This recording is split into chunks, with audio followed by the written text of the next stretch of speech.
یہ چند سوالات ہیں۔ سبحانک اللہم و بحمدک اشہد ان لا الہ الا انت استغفرک و اتوب الیک، اس پر مہر لگ جاتی ہے، عرش کے نیچے رکھی جاتی ہے اور قیامت کے دن سے پہلے کھولی نہیں جائے گی۔ یہ حدیث صحیح ہے یا ضعیف ہے؟ شیخ البانی رحمۃ اللہ علیہ نے صحیح الجامع میں اس کو صحیح کہا ہے۔ ایک شخص روزانہ 25 کلومیٹر سفر طے کر کے اپنی جاب کے لیے جاتا ہے، کہ وہ نماز قصر ادا کرے گا؟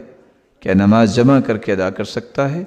ہم بیان کر چکے ہیں کہ 22.5 کلومیٹر سفر کرنے والا قصر کر سکتا ہے۔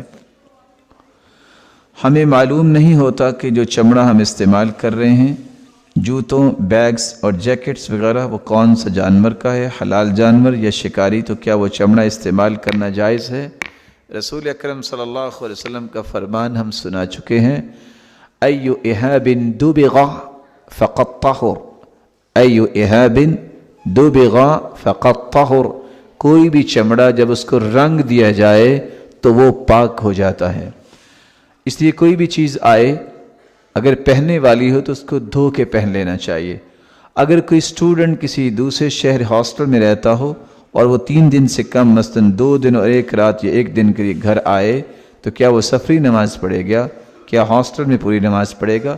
نہیں، گھر میں پوری ہی پڑھے گا، خواہ وہ 1 دن کے لیے رہتا ہے۔ ہاں، ہاسٹل میں اگر جاتا ہے تو وہاں 1 دن رہتا ہے 2 دن، تو وہ قصر پڑھ سکتا ہے۔ اس کی اقامت جو ہے وہ ہاسٹل نہیں ہے، اس کی اقامت اس کا اپنا گھر ہے۔ السلام علیکم ورحمۃ اللہ۔